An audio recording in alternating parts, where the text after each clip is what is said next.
عمر ابن خطاب۔ جلدی سے قرآن کو چھپایا گیا، دروازے کو کھولا گیا۔ حضرت عمر نے کہا مجھے پتہ لگا ہے تو نے اسلام کو قبول کر لیا ہے میری بہن، اتنا غلط کام تم نے کیسے کر دیا؟ اتنا کہنے کے بعد اپنی بہن کو مارنے لگے، بہنوئی بچانے کے لیے آئے، بہنوئی کو بھی مارنے لگے۔ حضرت خباب تو ایک کونے میں چھپے ہوئے تھے، بہنوئی بھی لہو لوہان، بہن بھی لہو لوہان۔ بہن نے کہا کہ اے عمر کان کھول کر کے سن لے، جتنا مارنا ہے مار لے، جتنا ستم کرنا ہے ستم کر لے۔ اے عمر اب اسلام ہمارے دل کے اندر داخل ہو چکا ہے، اب تو اسلام کو ہمارے دل سے نہیں نکال سکتا۔ حضرت عمر سوچنے پر مجبور ہو گئے کہ وہ بہن جو کل تک اپنے بھائی کی آنکھوں سے آنکھیں ملا کر کے بھی باتیں نہیں کرتی تھی، آج کتنے دھڑلے سے میری باتوں کا جواب دے رہی ہے، اتنی ہمت میری بہن کے اندر کہاں سے پیدا ہو گئی؟ کہا اچھا بہنا یہ بتا، وہ جو تو کلام پڑھ رہی تھی، قرآن پڑھ رہی تھی، کیا میں بھی پڑھ سکتا ہوں؟ کہا نہیں تم نہیں پڑھ سکتے، تم ناپاک ہو، جاؤ پہلے غسل کر کے۔ حضرت عمر نے غسل کیا، پاک صاف ہو کر کے آئے، قرآن ان کے سامنے رکھ دیا گیا اور قرآن کی سورہ طٰہٰ کی آیتیں انہوں نے پڑھی۔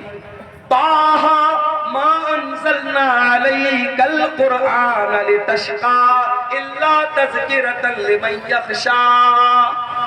حضرت عمر پڑھتے چلے جا رہے ہیں، قرآن کی آیتوں کو پڑھتے چلے جا رہے ہیں، اور ان کے سینے میں جو دل تھا وہ اسلام کی طرف مائل ہوتا چلا جا رہا ہے۔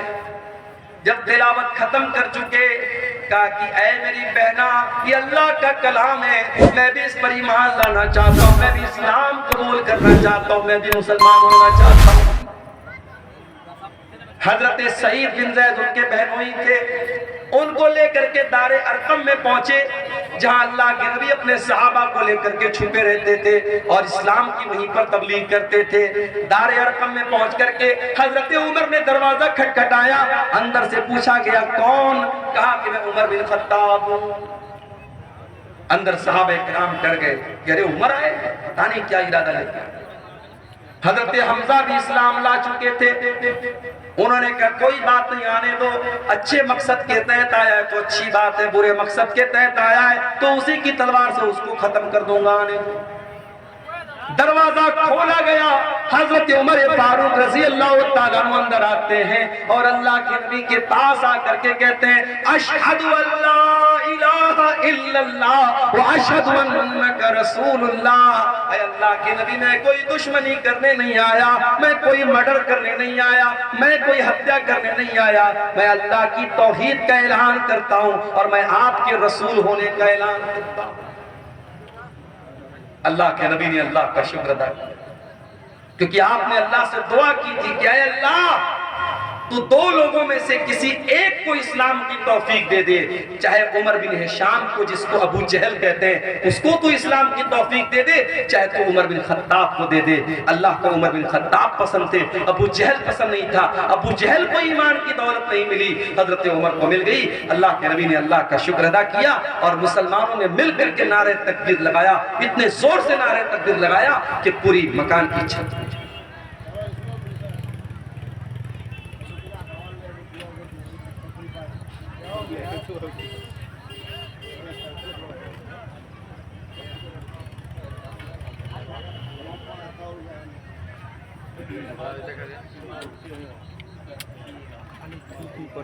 کیا نام ہے؟ کوئی محمد عطا الرحمان بھائی ہیں، بہت بیمار ہیں، تکلیف میں، انہوں نے مدرسے کو 1000 کا تعاون پیش کیا ہے، اللہ ان کا یہ چندہ قبول کرے، ان کی بیماری سے ان کو شفا عطا۔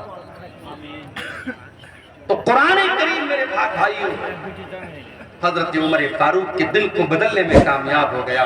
وہی قرآن ہمارے پاس موجود ہے کہ قرآن ہمارے اوپر کیوں اثر نہیں ڈالتا؟ نمازوں میں قرآن پڑھا جا رہا ہے، تراویح میں قرآن پڑھا جا رہا ہے، تقریروں میں قرآن پڑھا جا رہا ہے، جمعہ کے خطبوں میں قرآن پڑھا جا رہا ہے، مگر دل کے اوپر کوئی اثر نہیں ہو رہا ہے۔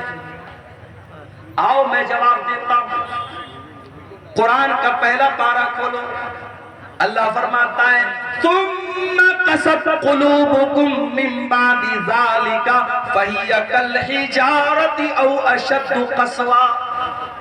اے یہودیو، تم نے اتنے گناہ کیے، اتنے اللہ کو ناراض کرنے والے کام کیے کہ تمہارے دل کٹھور ہو گئے، تمہارے دل سخت ہو گئے، اتنے سخت ہو گئے فَهِيَ كَالْحِجَارَةِ أَوْ أَشَدُّ قَسْوَةً، تمہارے دل پتھروں کے جیسے کٹھور ہو گئے، پتھروں سے زیادہ سخت ہو گئے تمہارے دل کٹھور ہو گئے ہمارے۔ اس دل پر اب قرآن کا کوئی اثر نہیں ہو رہا ہے۔ اس قرآن کو سن کر کے ڈاکو لوگ ایمان لے آتے تھے۔ فضیل ابن عیاض نام کا ایک ڈاکو جس کا کام لوگوں کے مکان کی چھتوں پہ جا کر کے چھاپا مارنا اور ڈاکہ ڈالنا ہے۔ فضیل ابن عیاض ڈاکہ ڈالنے کے لیے ایک مکان کی چھت پہ کودتا ہے، رات کا سناٹا ہے، رات کا ٹائم ہے۔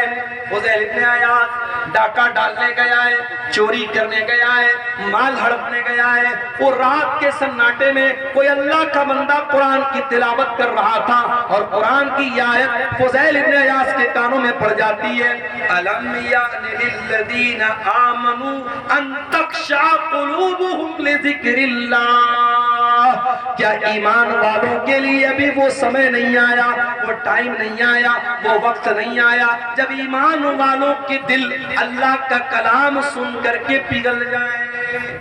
جب یہ آیت سنی فضیل ابن عیاض فوراً اس کے دل پر اثر پڑا۔ ڈاکو ہے، چور ہے، ڈاکہ ڈال کے اپنا خرچہ چلاتا ہے۔ قرآن کی آیت سنی، ڈائریکٹ دل پر اثر پڑا۔ اس نے کہا نہیں ہے اللہ، ٹائم آ چکا، ٹائم آ چکا ہے اللہ، میں توبہ کرتا ہوں تیری بارگاہ میں، آج کے بعد چوری نہیں کروں گا، آج کے بعد ڈاکہ نہیں ڈالوں گا۔ اور چشم فلک نے وہ منظر بھی دیکھا۔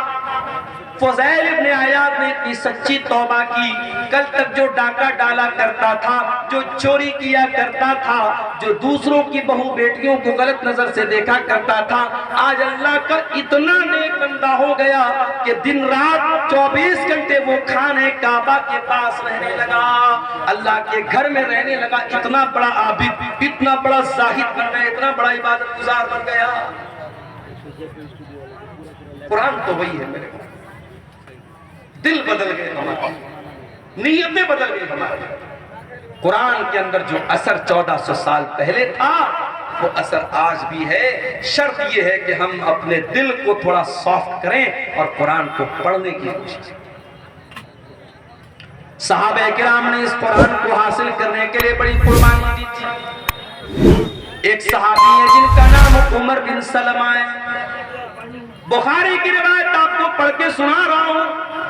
عمر بن سلمہ کہتے ہیں کہ میں ایسی جگہ رہتا تھا، ایسی لوکیشن پہ رہتا تھا کہ جب عرب میں کوئی قافلہ آتا تھا، مکے میں کوئی قافلہ آتا تھا تو ہمارے گاؤں کے پاس سے، ہمارے ٹاؤن کے پاس سے گزرتا تھا، راستے میں مڈ راستے میں ہمارا گاؤں پڑتا تھا، قصبہ پڑتا تھا۔ حضرت عمر بن سلمہ کہتے ہیں ہمیں معلوم ہوا کہ مکے میں ایک رسول آئے، ہم نے اس رسول کے بارے میں لوگوں سے ڈیٹیل پوچھی، لوگوں نے ڈیٹیل بتائی۔ میں نے پوچھا وہ نبی کیا پڑھ کے سناتے ہیں؟ تو لوگوں نے قرآن کی آیتیں پڑھ پڑھ کے سنائی۔ عمر بن سلمہ کی عمر ماتر 6 سال ہے، 6 یا 7 سال، 6 یا 7 سال کا بچہ ہے۔ اس نے اس قافلے کے لوگوں سے قرآن کی آیتوں کو سن سن کر کے یاد کر لیا۔ اچھا یہ بھی اللہ کی بڑی عجیب قدرت ہے، دنیا کی کوئی اور کتاب 5-6 سال کا بچہ یاد نہیں کر پاتا ہے۔ آپ کے بہار کے شیرشاہ آبادی علاقے کا رہنے والا بچہ ہے، اس کی لینگویج بنگلہ ہے، اس کی زبان ہندی اردو ہے، وہ تو جانتا بھی نہیں عربی زبان۔ وہ مدرسے میں آتا ہے، مولوی صاحب اسے نورانی قاعدہ پڑھاتے ہیں، ناظرہ قرآن پڑھاتے ہیں، حفظ کراتے ہیں۔ کچھ بچے 6 مہینے میں، کچھ 1 سال میں، کچھ 1.5 سال میں، کچھ 2 سال میں قرآن یاد کر لیا۔ ہمارے ایک دوست کا بچہ ہے ممبئی میں، اس نے 6 سال کی عمر میں قرآن حفظ کر لیا۔ یہ قرآن کی برکت ہے میرے پاس، اللہ نے قرآن کو آسان بنایا ہے یاد کرنے کے لیے۔ 6 سال کا بچہ بھی قرآن کو یاد کرے۔ اسی لیے اللہ قرآن میں کہتا ہے وَلَقَدْ يَسَّرْنَا الْقُرْآنَ لِلذِّكْرِ فَهَلْ مِن مُدَّكِرٍ، ہم نے اس قرآن کو آسان بنایا ہے یاد کرنے کے لیے، ہے کوئی قرآن کو یاد کرنے والا؟ میں تحدیث نعمت کے طور پہ کہہ رہا ہوں، اپنی بڑائی کے طور پہ نہیں کہہ رہا ہوں، اس کو تکبر کے طور پہ یا بڑائی کے طور پہ مت لیجئے گا، تحدیث نعمت کے طور پہ کہہ رہا ہوں۔ لاک ڈاؤن لگا تھا، رمضان کا مہینہ آیا، میری والدہ اللہ مغفرت فرمائے، ان کی زندگی کا آخری رمضان تھا، مسجدیں بند تھی، تالا لگا تھا مسجد میں، رمضان کے اندر تراویح کی نماز گھر میں پڑھنے کا معاملہ آیا، میرے گھر میں کوئی حافظ نہیں، مجھے سورہ بقرہ یاد تھی، میں نے اپنے ماں باپ سے کہا کوئی بات نہیں، میں کوشش کرتا ہوں تھوڑا تھوڑا یاد کر کے پڑھوں گا، تراویح گھر میں میں پڑھوں گا۔ عام دنوں میں سوچ بھی نہیں سکتا تھا کہ میں تراویح پڑھاؤں گا، میرے پیچھے میری ماں پڑھے گی، میرے باپ پڑھیں گے، میرے بھائی لوگ پڑھیں، کیونکہ میں حافظ تو نہیں ہوں۔ لیکن یہ لاک ڈاؤن کو آپ کہہ سکتے ہیں کہ یہ کرشمہ تھا، اللہ تعالیٰ کو یہ بھی لکھنا تھا میرے مقدر میں کہ میری والدہ کا آخری رمضان ہے، ان کی زندگی کا لاسٹ رمضان ہے، اسی کے بعد ان کا انتقال ہوا تھا، اور تراویح کی نماز وہ میرے پیچھے پڑھ گئی۔ پہلے دن میں نے آدھا پارہ پڑھایا، دوسرے دن پھر آدھا پارہ پڑھایا، تیسرے دن پھر آدھا پارہ، چوتھے دن پھر آدھا پارہ، پانچویں دن سورہ بقرہ ختم ہو گئی۔ سورہ بقرہ کے بعد سورہ آل عمران آتی ہے، میں بیٹھ کر کے آدھا پارہ میں نے اور یاد کیا، رات میں تراویح میں پڑھ دیا، اگلے دن پھر آدھا پارہ یاد کر کے میں نے تراویح میں پڑھایا، اس طریقے سے تقریباً 10:30 11 پارے رمضان کی برکت سے میں نے یاد کر دی۔ لاک ڈاؤن کے پیریڈ میں میرے پیارے بھائیوں آدھا پارہ روز بیٹھ کر کے یاد کرتا تھا اور رات میں تراویح پڑھا دیتا تھا۔ یہ کوئی بڑائی کے طور پہ نہیں کہہ رہا ہوں، یہ قرآن کا کمال ہے، یہ قرآن کا اعجاز ہے۔ اللہ کہتا ہے وَلَقَدْ يَسَّرْنَا الْقُرْآنَ لِلذِّكْرِ فَهَلْ مِن مُدَّكِرٍ، وہ لوگوں ہم نے قرآن کو آسان بنایا ہے یاد کرنے کے لیے، کیا ہے کوئی قرآن کو یاد کرنے والا؟ حضرت عمر بن سلمہ کہتے ہیں میں 6 سال کا بچہ تھا اور قرآن کو پڑھ پڑھ کر سن کر کے میں نے جانا۔ اس کے بعد جب مکہ فتح ہو گیا اور میرے قبیلے کے لوگ اللہ کے رسول کے پاس پہنچے اور اسلام قبول کر لیا، تو اللہ کے نبی نے کہا کہ جاؤ تم اپنے گاؤں میں جا کر کے مسجد بناؤ اور نماز قائم کرو، اور جو تم میں قرآن سب سے زیادہ پڑھنے والا ہے اور قرآن سب سے زیادہ یاد جس کو ہے وہی تم کو نماز پڑھائے۔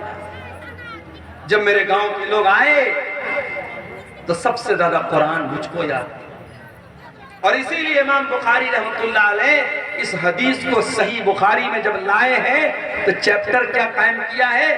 باب امامت الصبی، کہ اگر بچہ بھی قرآن کا حافظ ہے، قرآن اچھا پڑھ رہا ہے اور بچہ سمجھدار ہے، صحیح طریقے سے نماز پڑھ رہا ہے، تو بچے کو بھی امام بنا سکتے ہیں، بچے کو امام بنانے میں کوئی حرج کی بات نہیں۔ حضرت عمر بن سلمہ کہتے کہ میرے گاؤں کے لوگوں نے دیکھا کہ سب سے زیادہ قرآن تو اس کو یاد ہے، کہا چل بھائی تو نماز پڑھ۔ اب یہ کہتے ہیں کہ میں بہت غریب فیملی سے تعلق رکھتا تھا، ایک ہی چادر تھی میرے پاس، ایک ہی چادر تھی، وہی لنگی بھی تھی اور وہی میرا کرتا بھی تھی، ایک ہی چادر میں پہنا کرتا تھا، ایک ہی چادر پہن کر کے میں نماز پڑھاتا تھا۔ میرے پیچھے مردوں کی صف لگتی تھی اور مردوں کے پیچھے عورتوں کی صف لگتی تھی۔ جب میں سجدے میں جاتا تھا تو کبھی کبھی پیچھے سے میری شرمگاہ دکھنے لگتی تھی، پیچھے سے میرا پاخانے کا راستہ دکھنے لگتا تھا۔ عورتوں نے آ کر کے شکایت کی کہ ارے کم سے کم اپنے امام کا کو کپڑا تو ڈھنگ کا دے دو، ان کی شرمگاہ پیچھے سے نظر آ جاتی ہے۔ تب لوگوں نے مجھے خرید کر کے ایک دوسری چادر دی اور مجھے زندگی میں کبھی اتنی خوشی نہیں ہوئی جتنی اس ایک چادر کے پانے کے بعد۔ یہ تھے صحابہ کرام جنہوں نے قرآن کو حاصل کرنے کے لیے اتنی محنت۔ اور میں آپ کو یہ بھی بتا دوں، کوئی پوچھ سکتا ہے بھئی قرآن کی ضرورت کیا ہے؟ ہمارے پاس اتنی نالج ہے، اتنی عقل ہے، ہمیں قرآن کی کیا ضرورت ہے؟ میں ایک بہت پوائنٹ کی بات آپ کو بتانے جا رہا ہوں۔ دیکھو، نالج ہم حاصل کرتے ہیں 3 چیزوں سے۔ پہلی چیز، اللہ تعالیٰ نے ہماری باڈی میں 5 سینس رکھے ہیں۔ ہم کوئی چیز دیکھ کر کے پتہ لگا لیتے ہیں۔ جیسے میری آنکھیں دیکھ رہی، سامنے ٹیوب لائٹ لگی ہے، وائٹ روشنی ہے، ہماری آنکھوں سے پتہ لگتا ہے یہ جھالر جو لگی ہے ریڈ کلر کی ہے، وائٹ کلر کی ہے۔ ہم آنکھوں سے کوئی چیز دیکھ کر کے علم حاصل کرتے ہیں۔ کان سے سن کر کے بھی ہم علم حاصل کرتے ہیں۔ میوزک بج رہا ہے، تقریر بج رہی ہے، قرآن کی تلاوت بج رہی ہے، خسر پسر ہو رہی ہے، کیا ہو رہا ہے؟ کان سے سن کر کے ہمیں معلوم ہوتا ہے۔ اسی طریقے سے ہم سونگھ کر کے پتہ لگا لیتے ہیں، خوشبو ہے کہ بدبو ہے، مہک آ رہی ہے، اچھی مہک ہے، بری مہک ہے، سونگھ کر کے پتہ لگ جاتا ہے۔ اسی طریقے سے ٹچ کر کے ہمیں پتہ لگ جاتا ہے یہ موبائل ہے، یہ سخت ہے کہ سافٹ ہے، یہ برف ہے، ٹھنڈی ہے کہ گرم ہے، ہم چھو کر کے بتا دیتے ہیں۔ اسی طریقے سے میرے بھائیوں، ہم زبان سے چکھ کر کے بتا دیتے ہیں کھٹی ہے کہ میٹھی ہے، کڑوی ہے کہ اچھی ہے، ہم زبان سے چکھ کر کے بتا دیتے ہیں۔ اللہ تعالیٰ نے ہماری باڈی میں 5 سینس رکھے ہیں۔ ہم دیکھ کر کے، سن کر کے، چکھ کر کے، ٹچ کر کے ہم پتہ لگا سکتے ہیں کہ کون سی چیز کیسی ہے۔ مگر کبھی کبھی ہمارے یہ 5 جو سینس ہیں یہ کبھی کبھی دھوکہ کھا جاتے ہیں۔ مثال کے طور پر آپ ٹرین میں بیٹھے ہوئے ہیں، ٹرین کی کھڑکی کے پاس آپ بیٹھے ہوئے ہیں، آپ کی آنکھوں کو ایسا لگ رہا ہے کہ ٹرین کے باہر جتنے پیڑ پودے ہیں، جتنے گھر اور مکانات ہیں، سب چل رہے ہیں، سب موو کر رہے ہیں، حرکت کر رہے ہیں۔ آنکھوں کو لگ رہا ہے ایسا، مگر ریئل میں ایسا نہیں ہے۔ ریئل میں کیا ٹرین چل رہی ہے، کوئی پیڑ نہیں چل رہا ہے، کوئی مکان نہیں چل رہا ہے، مگر آنکھوں کو ایسا لگ رہا ہے کہ مکان چل رہا ہے، پیڑ چل رہا ہے۔ تو آنکھیں دھوکہ کھاتی ہیں۔ آپ کو بخار ہے، فیور ہو گیا آپ کو، میں آپ کے پاس میٹھی چائے لے کے آیا، آپ نے پیا، کہا ارے یار عبدالغفار صاحب آپ نے بڑی پھیکی چائے پی۔ چائے تو میٹھی ہے مگر آپ کی زبان دھوکہ کھا گئی۔ کیوں؟ آپ کو فیور ہے، بخار ہے۔ پتہ یہ چلا کہ یہ 5 سینس جو ہماری باڈی میں ہے یہ کبھی کبھی دھوکہ کھا جاتے ہیں، اور جب یہ دھوکہ کھاتے ہیں تو کون سی چیز ہمیں بتاتی ہے کہ صحیح کیا ہے، غلط کیا ہے؟ ہماری عقل بتاتا، ہمارا برین بتاتا، ہمارا مائنڈ بتاتا۔ مگر مائنڈ بھی کبھی کبھی دھوکہ کھا جاتا ہے۔ مثال کے طور پر آپ شادی کرتے ہیں، آپ کی ماں آپ کے لیے رشتہ دیکھنے جاتی ہے، عقل کہتی ہے کہ ارے رشتہ دیکھنے کے لیے باہر جانے کی کیا ضرورت ہے، اس کی بہن موجود ہے نا، اس کی بہن اسی گھر میں رہتی ہے، اس گھر کے سارے طور طریقے جانتی ہے، بہن سے شادی کیوں نہیں کرا دیتے؟ عقل کہتی ہے جب شادی کرنا ہے تو باہر کیوں رشتہ دیکھ رہے ہو، گھر کے اندر کیوں نہیں کر لیتے؟ مگر یہاں عقل کی نہیں چلے گی، یہاں چلے گی اللہ کی وحی کیا کہتی ہے، اللہ کی شریعت کیا کہتی ہے، اللہ کا قرآن کیا کہتا ہے۔ اور اللہ کا قرآن کہتا ہے کہ بہن اور بیٹی سے شادی نہیں۔ تو پتہ یہ چلا کہ جہاں 5 سینس کام کرنا بند کر دے وہاں عقل کام کرتی ہے، اور جہاں عقل کام کرنا بند کر دے وہاں اللہ کی وحی کام کرتی ہے، اللہ کی شریعت کام کرتی ہے۔ اور اللہ کی شریعت 2 چیزوں کا نام ہے، ایک کا نام قرآن ہے اور ایک کا نام سنت ہے۔ انہی دونوں چیزوں کا نام شریعت ہے، انہی دونوں چیزوں کا نام اسلام۔ اسی لیے اللہ کے نبی فرماتے ہیں انی قد ترکت فیکم شیئین، میں 2 چیزیں تمہارے بیچ میں چھوڑ کے جا رہا ہوں، لن تضلوا بعدہما، ان 2 چیزوں کو جب تک تم تھامے رہو گے کبھی گمراہ نہیں ہو سکتے، کتاب اللہ و سنت، ایک اللہ کی کتاب اور ایک میری سنت ہے، قرآن اور حدیث، انہی دونوں چیزوں کو جب تک پکڑے رہو گے، تھامے رہو گے، کبھی گمراہ نہیں ہو سکتے۔ تو قرآن میرے پیارے ساتھیو اللہ کی آخری کتاب، اور یہ واحد کتاب ہے جس کی حفاظت کی گارنٹی اللہ تعالیٰ نے خود لی۔ تورات کی حفاظت کی گارنٹی ان کے علماء کو دی گئی، زبور کی حفاظت کی گارنٹی ان کے علماء کو دی گئی، انجیل کی حفاظت کی گارنٹی ان کے علماء کو دی گئی، مگر جب قرآن اللہ نے نازل کیا تو اعلان کر دیا اِنَّا نَحْنُ نَزَّلْنَا الذِّكْرَ وَإِنَّا لَهُ لَحَافِظُونَ۔ او لوگو، اس قرآن کو ہم نے اتارا ہے اور اس قرآن کی حفاظت کرنے والے بھی ہم ہیں۔ قرآن کی حفاظت اللہ کرتا ہے۔ دنیا کے اندر جتنے قرآن کے نسخے ہیں، سارے نسخے اگر جلا بھی دیے جائیں، ختم بھی کر دیے جائیں، نشٹ بھی کر دیے جائیں، 5 سال کا بچہ آئے گا اور کہے گا آؤ مجھ سے سن لو، الحمدللہ رب العالمین سے لے کر کے من الجنۃ والناس تک پورا قرآن پڑھ کے سنا دے گا کہ اللہ نے قرآن کی حفاظت کا سسٹم رکھا ہے، اللہ نے قرآن کی سرکشا کا سسٹم رکھا ہے۔ اور یہ بھی یاد رکھو میرے بھائیو، قرآن شفا بھی ہے۔ ہم نے یہ سمجھا قرآن ہمارے بخار اور زکام کی دوا ہے، بچے کو نظر لگ گئی قرآن پڑھ کے دم کر دیا، کوئی بیمار ہو گیا قرآن پڑھ کے دم کر دیا۔ ہم نے قرآن کو جسم کی بیماریوں کے لیے شفا بنا کے رکھا ہے۔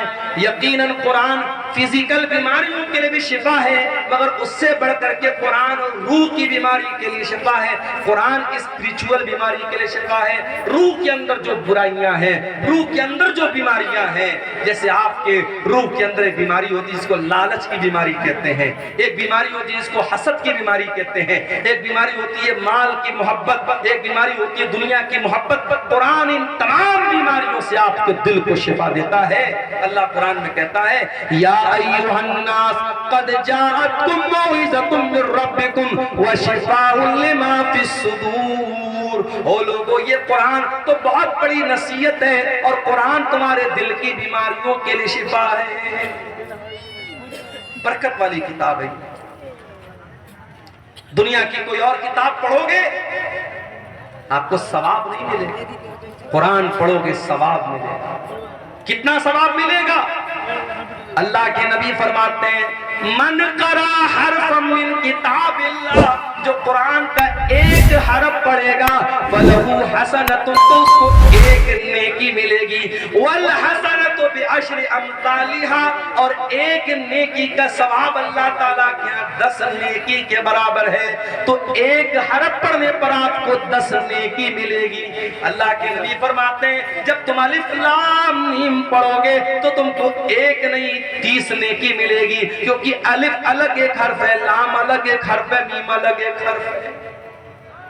سوال پیدا ہوا ہے اللہ، میں شیرشاہ آبادی ہوں، میں بنگلہ بھاشی ہوں، میں قرآن جب پڑھتا ہوں تو میری زبان نہیں چلتی ہے، میں قرآن اٹک اٹک کر کے پڑھتا ہوں، میں قرآن کو فلوئنٹلی نہیں پڑھ پاتا ہوں، میں رفتار کے ساتھ قرآن نہیں پڑھ پاتا ہوں۔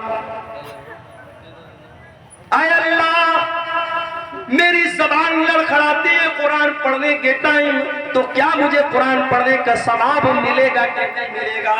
اللہ کے نبی فرماتے ہیں والذی یقرأ القرآن وہو یتاتہ، جو اٹک اٹک کے قرآن پڑھ رہا ہے اس کی زبان سے صحیح طریقے سے ادا نہیں ہو رہا ہے، اس کی لینگویج الگ ہے، اس کی بھاشا الگ ہے، وہ قرآن کو اٹک اٹک کر کے پڑھ رہا ہے، اس کو ڈبل ثواب ملے گا، دوہرا ثواب ملے گا۔ اللہ کی قدرت اور اللہ کے خزانے میں کوئی کمی نہیں ہے۔ آپ دوسری بھاشا جانتے ہیں اور یہ بھی کوئی بہانہ نہیں ہے۔ آپ کو معلوم ہوگا حرم کے ایک امام گزرے ہیں، انتقال ہو گیا ان کا نام قاری ایوب تھا۔ قاری ایوب کہاں کے رہنے والے تھے؟ برما کے رہنے والے تھے، میانمار کے رہنے والے، برما کے رہنے والے تھے۔ قاری ایوب حرم کے امام بنے تھے، مکے کے امام بنے تھے، اللہ کو پیارے ہو گئے۔ جاؤ ذرا یوٹیوب پر سرچ کر لینا، قاری ایوب کی تلاوت اتنی بہترین ہوتی تھی، اتنی پیاری ہوتی تھی کہ جب وہ تلاوت کرتے تھے تو روح پر ایک عجیب سا وجد طاری ہو جاتا تھا اور بڑا اچھا لگتا تھا۔ وہ برما کے رہنے والے تھے، ان کی بھاشا عربی نہیں تھی، مگر انہوں نے محنت کیا، قرآن کے حافظ بنے، قرآن کے قاری بنے، حرم کے امام بن گئے، مکے کے امام۔ اس لیے آپ کی بھاشا اگر الگ ہے تو یہ اس بات کی علامت نہیں ہے کہ آپ قرآن نہیں۔ اور آگے بڑھیے، جو بچہ قرآن کا عالم ہے، قرآن کا حافظ ہے، قرآن کا قاری ہے، کل اللہ تعالیٰ اگر وہ قرآن کا صحیح طریقے سے اس نے قرآن کو پڑھا ہوگا، کل اللہ تعالیٰ جنت میں اس کو داخل کرے گا اور اس سے کہا جائے گا اقرا ورتقی، اقرا ورتقی کما کنت ترتل فی الدنیا۔ اے قرآن پڑھنے والے، جس طریقے سے تو قرآن کو ٹھہر ٹھہر کر کے دنیا میں پڑھتا تھا، تو کھینچ کھینچ کر کے قرآن کو پڑھتا تھا، تو جنت کی سیڑھیوں پر چڑھتا چلا جا، تو قرآن کو پڑھتا چلا جا اور جنت کی سیڑھیوں کو طے کرتا چلا جا۔ او لوگو، ہم کتنے بڑے بد نصیب ہیں، قرآن پڑھ کر کے ہم جنت کی سیڑھی پر چڑھ سکتے ہیں، اللہ ہم کو جنت میں جانے کا راستہ بتا رہا ہے، مگر ہم جنت کی سیڑھی میں چڑھنے کو تیار نہیں ہیں۔ ہم سے بڑا بد نصیب کون ہوگا؟ اخبار پڑھنے کے لیے ٹائم ہے، چائے کے ہوٹلوں میں بیٹھ کر دو دو گھنٹے بیٹھ کر کے پالیٹکس پر اور نتیش کمار اور تیجسوی اور مودی اور یوگی پر بات کرنے کے لیے ہمارے پاس ٹائم نہیں ہے، تو قرآن پڑھنے کے لیے ٹائم نہیں ہے۔ ہم ٹائم پاس کرتے ہیں مگر قرآن پڑھنے کے لیے ہمارے پاس ٹائم نہیں۔ میرے بھائیوں، یہ قرآن آپ کے دلوں میں زندگی پیدا کرتا ہے۔ اللہ کی قسم کھا کر کے کہتا ہوں، کسی اچھے قاری کی آواز میں ذرا قرآن کو سنو، میوزک بھول جاؤ۔ میوزک تو آپ کے دل کو مردہ کرتا ہے۔ میوزک کے بارے میں بعض علماء نے لکھا ہے کہ میوزک جو ہوتا ہے یہ زنا کا دروازہ کھول دیتا ہے۔ میوزک جو ہوتا ہے نا، وہ آپ کی شہوت کو بھڑکاتا ہے، آپ کی اچھاؤں کو جاگرت کرتا ہے، آپ کی جو ڈیزائرز ہیں اس کو وہ بھڑکاتا ہے، لیکن قرآن آپ کے اندر اللہ کا ڈر کرتا ہے۔ اسی لیے اللہ کے نبی قرآن کو پڑھتے بھی تھے اور سنتے بھی تھے۔ ایک مرتبہ آپ نے عبداللہ بن مسعود سے کہا، اے عبداللہ تم مجھے قرآن پڑھ کے سناؤ۔ اچھا، میں اسٹیج پر آتا ہوں نا تو کچھ بچے جو ہے وہ سیلفی لینے چلے، مولانا صاحب ایک سیلفی لینا چاہتے، تو مجھے بات یاد آئی۔ اب سیلفی بھی لیتے ہیں تو ماشاءاللہ وہ آج کل فلٹر چلتا ہے نا، فلٹر اسنیپ چیٹ کا بڑا فلٹر چلتا ہے، ہمارے نوجوان لڑکے لگا لیتے۔ ایک لڑکا میرے ساتھ سیلفی لے رہا تھا، کوئی فلٹر اس نے یوز کیا، ایسا لگ رہا تھا ہونٹوں پہ لپسٹک ہے۔ میں نے کہا بھائی پہلے ہٹا اس کو، عجیب و غریب شکل آنے لگتی ہے۔ ایک صاحب نے میرا فوٹو مجھے کو بھیجا، بڑی بڑی داڑھی رکھی تھی، کہا مولانا آپ کے اوپر بڑی بڑی داڑھی بہت اچھی لگے گی۔ میں نے کہا میرا یہ فوٹو آپ کو کہاں سے ملا؟ بولے میں نے ایڈٹ کیا ہے فلٹر کیا۔ تو فلٹر کر کے آج کل بہت کچھ ہو رہا ہے۔ میں آپ سے کہتا ہوں کہ فوٹو کو فلٹر مت کرو، اپنے آپ کو فلٹر کرو۔ انسان دبلا ہوتا ہے، جم جاتا ہے کہ میری باڈی صحیح ہو جائے، لیکن اگر آپ کے اندر ایمان کی طاقت ہے تو آپ دبلے پتلے بھی ہیں تب بھی اللہ کے پیارے ہو سکتے۔ ضروری نہیں ہے کہ آپ باڈی بلڈر بنے تبھی اللہ کے پیارے بنیں گے۔ ہاں، گٹکھا کھا کر کے اپنے آپ کو دبلا مت کرو۔ جتنے گٹکھا کھانے والے لڑکے نا، وہ حضرت موسیٰ علیہ السلام کا واقعہ یاد ہے کہ نہیں؟ موسیٰ علیہ السلام نے ایک آدمی کو ایسا مکہ مارا، ایک مکہ مارا وہ مر گیا۔ موسیٰ علیہ السلام کے مکے میں اتنی طاقت تھی، ایک مکہ مارا مر گیا ہوا تھا۔ اور آج کل ہمارا نوجوان گٹکھا کھا کھا کر کے اتنا کمزور ہو چکا ہے کہ وہ کسی کو مکہ مارے گا تو خود ہی گر جائے۔ تو گٹکھا کھا کر کے اپنے آپ کو برباد مت کرو۔ بعض لوگ کہتے ہیں صاحب گٹکا حرام نہیں ہے، تمباکو حرام نہیں ہے، بیڑی حرام نہیں ہے۔ کیوں حرام نہیں ہے؟ کہتے مکروہ ہے۔ تمباکو اور بیڑی اور سگریٹ اور گٹکا کو جو لوگ مکروہ کہتے ہیں وہ دین کا مذاق اڑاتے ہیں، کیونکہ گٹکا، تمباکو، بیڑی، سگریٹ، خینی، یہ تمام چیزیں آپ کے شریر کو برباد کر رہی ہیں، اور جو چیزیں آپ کے شریر کو برباد کرے وہ حرام ہے، وہ مکروہ نہیں ہے۔ معافی، مکروہ کس کو بولتے ہیں؟ ایک سوال ابھی میرے پاس، میری جیب میں پرچی رکھی ہوئی ہے۔ ایک صاحب نے سوال کیا، مولوی صاحب ذرا اس مسئلے کو بیان کر دیجئے گا کہ ایک آدمی جنگیہ پہن کر اور گمچھا رکھ کر کے سال کی سال نماز پڑھاتا ہے اور مسئلہ بیان کرتا ہے کہ نماز ہو جائے گی۔ دیکھو، نماز ہو جائے گی ایک الگ مسئلہ ہے، اور نماز اسی حالت میں پڑھنی چاہیے الگ مسئلہ ہے۔ نماز آپ جب پڑھیں تو بہترین لباس میں پڑھیں، جو لباس آپ عزت دار کا جو لباس ہے، جو آپ کہیں جاتے ہیں جو لباس پہن کے جاتے ہیں وہ لباس آپ پہن کر نماز پڑھیں۔ کسی کی شادی میں جانا ہو آپ جنگیہ پہن کے اور گمچھا رکھ کر کے جائیں گے کیا؟ نہیں جائیں گے۔ پردھان جی اپنے گھر پہ آپ کو بلائیں گے، آپ بہترین سفید کرتا پائجامہ پہن کر خوشبو لگا کر تیل لگا کر کے سج سمر کے جائیں گے کب آپ جنگیہ پہن کر اور گمچھا رکھ کر؟ نماز پڑھنے جا رہے ہو، اللہ کی عبادت کرنے جا رہے ہو اور گمچھا رکھ کر کے اور جنگیہ پہن کر کے نماز پڑھ رہے ہو، یہ مناسب نہیں ہے میرے بھائی۔ مکروہ اس عمل کو کہتے ہیں جو مستحب کے خلاف ہو۔ مثال کے طور پر مسجد میں آپ جاتے ہیں، مستحب یہ ہے کہ پہلے داہنا پیر اندر ڈالیں اور پھر بایاں پیر اندر ڈالیں، اور مکروہ یہ ہے کہ آپ پہلے بایاں ڈالیں اور بعد میں ڈالیں، یہ مکروہ ہے۔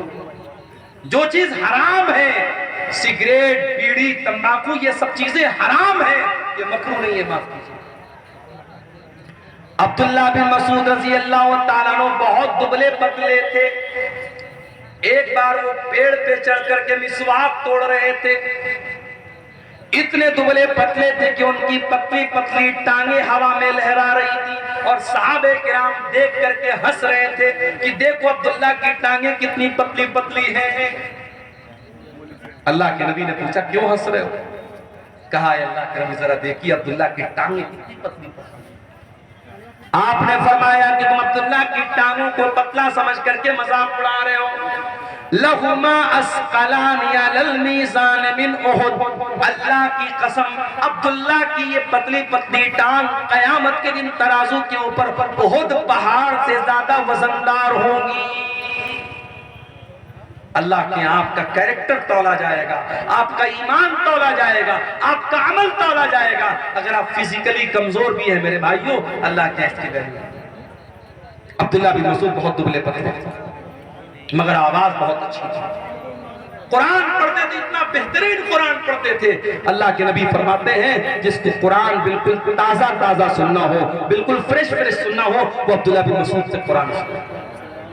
اللہ کے نبی فرماتے ہیں عبداللہ اقرا علی القرآن، مجھے قرآن پڑھ کر کے سناؤ۔ بخاری کی روایت ہے، حضرت عبداللہ کہتے ہیں اللہ کے نبی میں آپ کو قرآن کیسے پڑھ کے سناؤں؟ یہ قرآن تو آپ ہی کے اوپر اترا ہے، آپ ہی کے اوپر نازل ہوا ہے، میں آپ کو قرآن کیسے پڑھ کے سناؤں؟ آپ نے فرمایا اے عبداللہ میں آج دوسرے کے منہ سے قرآن سننا چاہتا ہوں۔ حضرت عبداللہ کہتے ہیں میں قرآن پڑھنے لگا، قرآن پڑھتے پڑھتے سورہ نساء کی تلاوت کرنے لگا، سورہ نساء پڑھنے لگا۔ اللہ کے نبی غور سے سن رہے ہیں، میں قرآن پڑھتا چلا جا رہا ہوں۔ قرآن پڑھتے پڑھتے جب میں سورہ نساء کی اس آیت پر پہنچا، فَكَيْفَ إِذَا جِئْنَا مِنْ كُلِّ أُمَّةٍ بِشَهِيدٍ وَجِئْنَا بِكَ عَلَىٰ هَٰؤُلَاءِ شَهِيدًا۔ اے نبی اس وقت کو یاد کیجئے جب ہم تمام لوگوں پر آپ کو گواہ بنا کے لائیں گے، ہر امت میں اس کے نبی کو گواہ بنائیں گے، اور آپ کی امت کے اوپر آپ کو گواہ بنائیں گے۔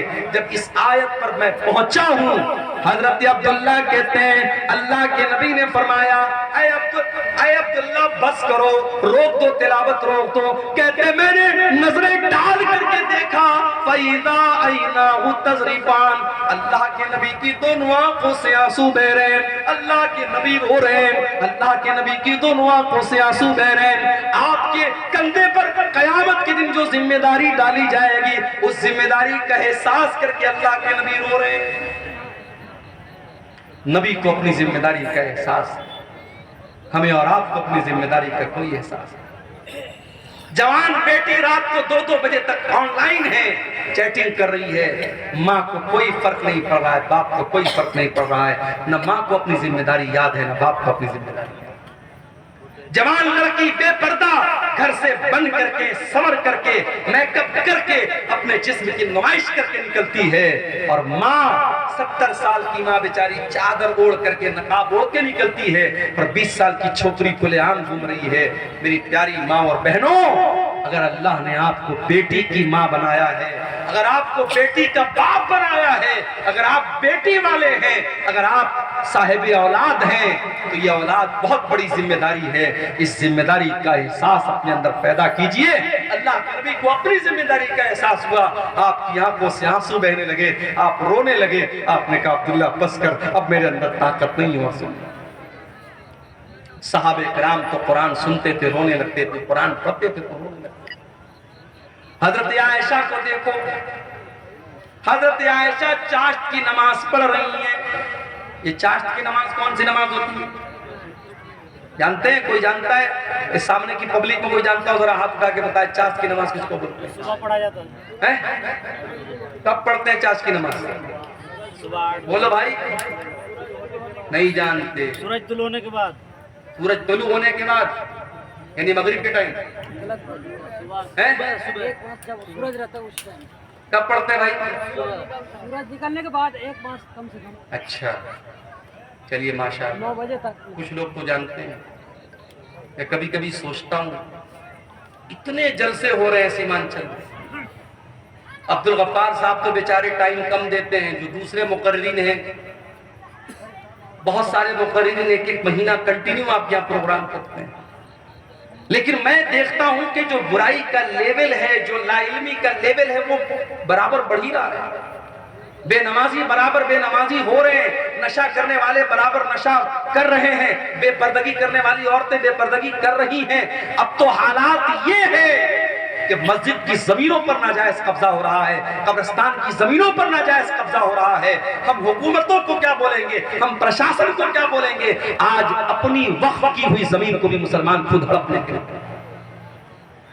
میرے بھائیوں، جلسے کراتے ہو تو کم سے کم اپنے دینی لیول میں، اپنے نالج لیول میں بھی اضافہ کیجئے۔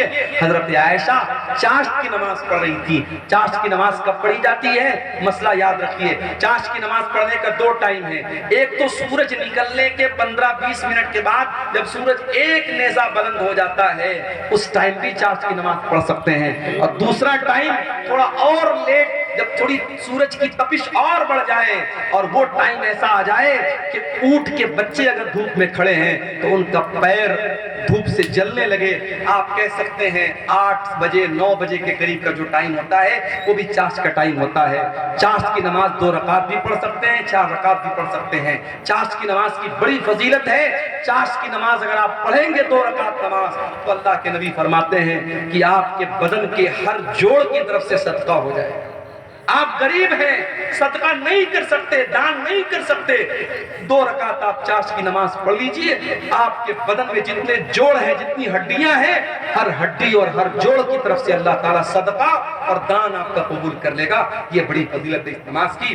حضرت عائشہ یہ نماز پڑھ رہی ہیں، حضرت عائشہ یہ نماز پڑھ رہی ہیں، ان کے بھائی کا بیٹا یعنی ان کا بھتیجا وہ ان سے ملنے کے لیے آیا، جس کا نام قاسم بن محمد تھا۔ اس نے دیکھا میری پھوپھی جان نماز پڑھ رہی ہیں، اس نے دیکھا کہ پھوپھی جان نماز پڑھ رہی ہیں اور سورہ طور کی تلاوت کر رہی ہیں، اور سورہ طور کی یہ آیت حضرت عائشہ کی زبان پر جاری ہے۔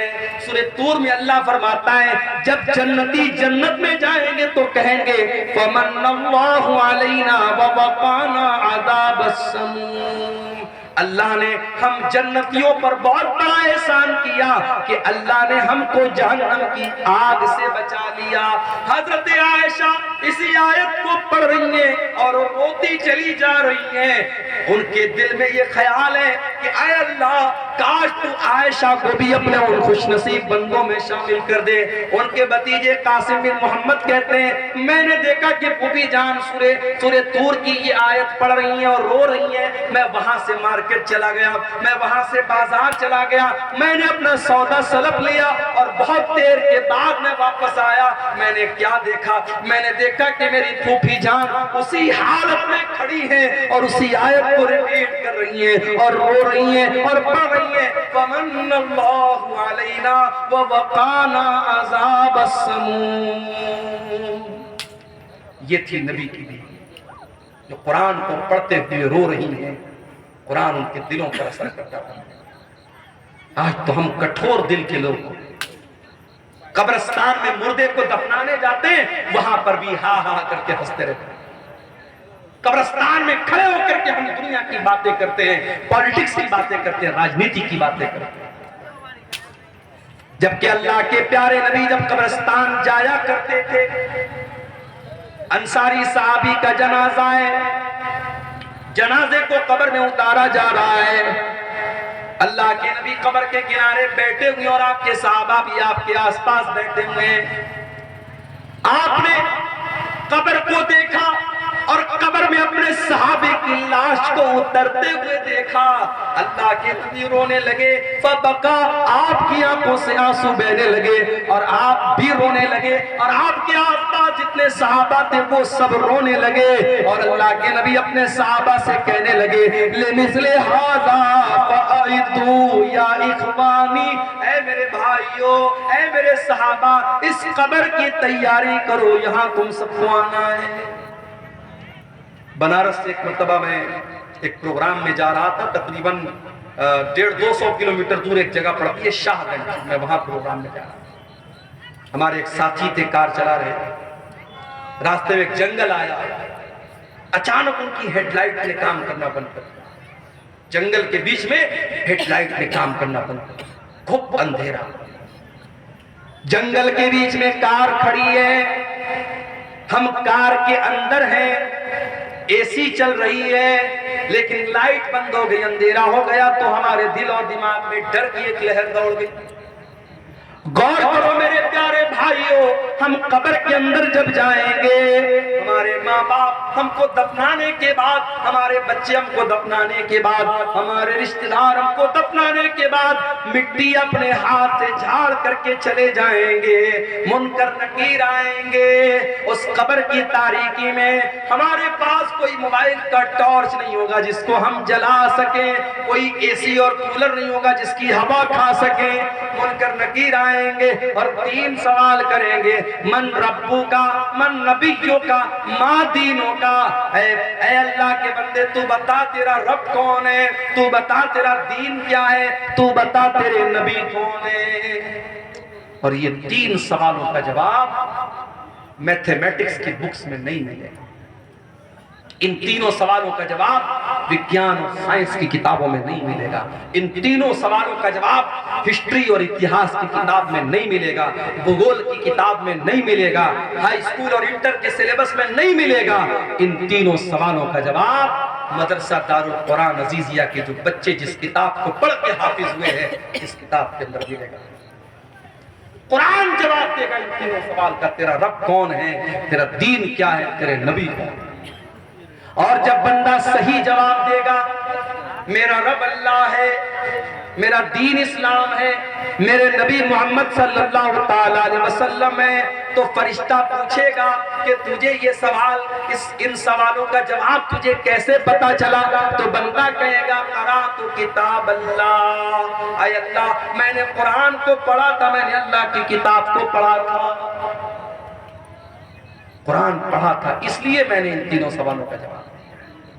تو میرے بھائیوں اس کتاب پر آپ محنت کرو، اس کتاب کے پڑھنے والے یہاں بچے پڑھ رہے ہیں، مدرسوں کو حقیر مت جانو میرے بھائی، مدرسوں میں پڑھانے والے ان مولویوں کو حقیر مت جانو۔ کمیٹی کے لوگوں نے مجھ کو پرچی دی ہے کہ مولوی صاحب ذرا چندے کے لیے بول دیجئے، چندہ بہت کم ہوا ہے، یہ افسوس کی بات ہے، تکلیف کی بات ہے۔ اسی آپ کے شیرزابادی سماج میں فضول کاموں کے لیے لاکھوں روپے خرچ ہو جاتے ہیں، مشاعرہ ہو جائے ابھی لاکھوں روپے خرچ ہو جائے، کوئی فضول چیز ہو جائے، کوئی کھیل ہو جائے، کوئی ناچ گانا ہو جائے، لاکھوں روپے آپ خرچ کرنے کے لیے تیار ہو جائیں گے۔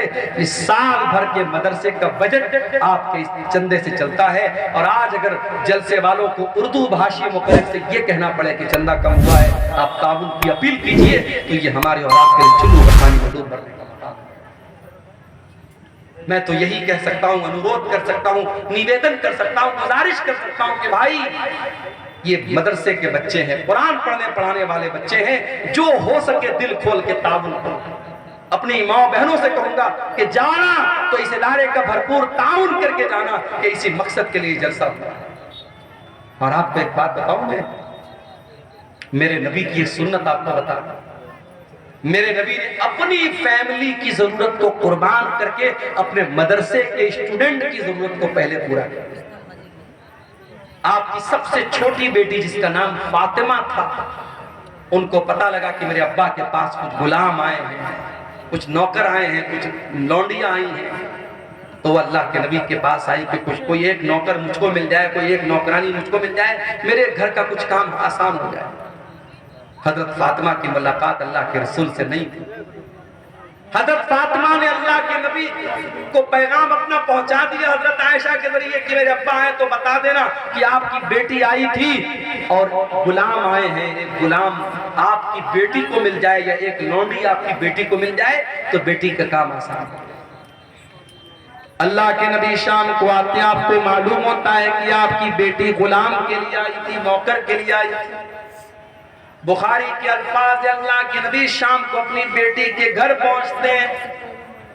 حضرت علی کہتے ہیں ہم دونوں میاں بیوی بستر پر بیٹھے ہوئے تھے، اللہ کے نبی آتے ہیں، دروازہ کھٹکھٹاتے ہیں، اندر آتے ہیں اور بستر پہ آ کر کے اپنی بیٹی اور داماد کے بغل میں بیٹھ جاتے ہیں اور اللہ کے نبی اپنی بیٹی سے کہتے ہیں اے میری بچی، مجھے پتا چلا کہ تو غلام لینے کے لیے میرے پاس آئی تھی، تو لونڈی لینے کے لیے میرے پاس آئی تھی، اے میری بچی ابھی تو میرے مدرسے کے جو طلبہ ہیں، جو اصحاب صفہ ہیں، جو دین حاصل کرنے کے لیے جو میرے غریب صحابہ مسجد میں رہتے ہیں، اے میری بچی ان کے کھانے کا انتظام نہیں ہے، ان کے جینے کا انتظام نہیں ہے، اے میری بچی ان غلاموں کو بیچ کر کے پہلے میں ان کا انتظام کروں گا، اس کے بعد میں دیکھوں گا میری بیٹی کو کیا ضرورت ہے۔